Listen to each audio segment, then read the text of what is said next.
I remember exactly where I was when I wrote this plaque down. I was in Florida, Orlando, Florida, and I was attending a leadership conference.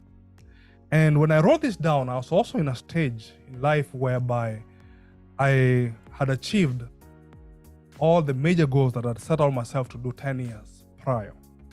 And therefore, when I wrote it down, I believe that anyone could achieve their results, or they could achieve their goals if they had a process. Today, I'm talking to you about 7 years since I wrote that down, and I can attest that I see the results of the goals that I set myself out to do 7 years ago. Now, why am I sharing this with you? I'm sharing this with you to encourage you, and also to equip you, and to tell you this, that if you have a process and you trust that process, then you will achieve the goals, the dreams, the aspirations that you have. Now, the question is this: how do you develop, how do you create, how do you have in place a good process? I believe that there are three important components to a good process. It's what I call the GPS to a good process. The first thing is you must have clear goals. Now, you've heard about the SMART goals, and that is what I believe in. I believe that your goals, for them to be clear, you must have a goal that is specific. You must have a goal that is measurable. You must have a goal that is achievable. You must have a goal that is relevant. And you must have a goal that has time on it, time bound. You cannot say, I want to start a business. You have to specifically say what kind of business that you want to start. And you cannot say that I want to go back to school. Know what you're going to do. You cannot say, I want to move from point A to some point that you have no idea, and you don't know how long you'll take there. You must have some time to it. So have clear goals. That's the first G, or the first component to a good process. P is for plan. You must have a plan. Now, the plan is the path through which you will achieve your goals. The path through which you'll achieve your goals. So like a road, you're moving from this point 1 to point 2. Now think about it, like any major roads, there's sometimes that you might encounter, like, let's say for example, an accident, or maybe the road is blocked. The same way, in the path to achieving your goals, you'll find that you'll encounter challenges. So what I encourage you is that in as much as you have a good plan, make sure that your plan takes in account flexibility.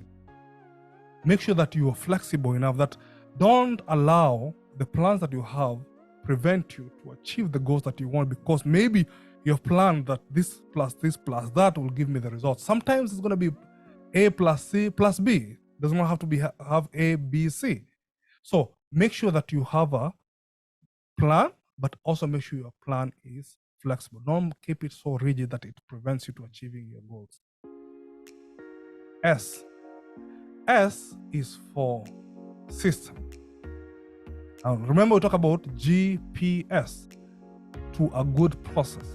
G is for goals, P is for planning, and S is for systems. Now, when it comes to personal growth and personal development and achieving personal success, what I believe is that you must have at the core of your system is habits. There's many things you can do. For example, your environment will be part of your system. But the key component to a good system is to have good habits. Don't have habits that are preventing you to making progress in achieving your success. Don't have crippling habits. Have good habits that can help you to achieve that goal. For example, I remember when I was going through school, one critical habit that I always attributed to my success in the area of academics is getting enough rest. See, somebody might think, oh, you're too smart, or you're a person who can work and study hard and read the books. No, I think for me it was about getting enough rest. I never played with my sleep time because I knew maybe I'm not that too smart, but I know what I can do If I get enough rest, the habit of getting enough rest, I'll wake up tomorrow refreshed. If I study for a few minutes, then I'll get the concept that I'm studying. So have good habits. If you want to develop a good business, then you have to start developing habits of leading well. You must have habits of listening. See, there are so many habits that could go into you developing the process that you want to achieve your goal. So again, let's repeat one more time. The first thing is, G is goals, clear goals. P is for planning. Planning, make sure that your planning are flexible enough to make sure that you get where you're going. And then S is good system. And in a system, we talk about having good habits that will help you achieve your goals. So again, like what I've done for many years, I had this plaque on my desk all the time. Make sure you have a way to remind yourself that you have to trust the process.